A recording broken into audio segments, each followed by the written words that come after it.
Hello everyone, in this video I'll show you how to calculate range in Google Sheets step by step. So let's begin.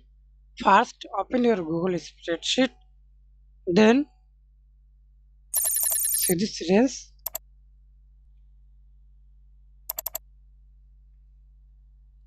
range max A2 cells A2 and A6 cells A6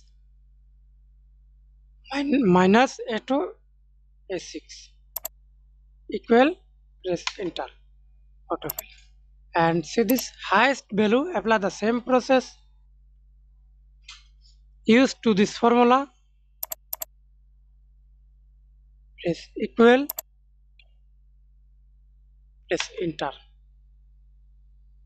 Again use lowest value minus equal minus A2 cells A2 and A6, press enter. That's it. Thanks for watching. Please like, comment, share and subscribe to my channel.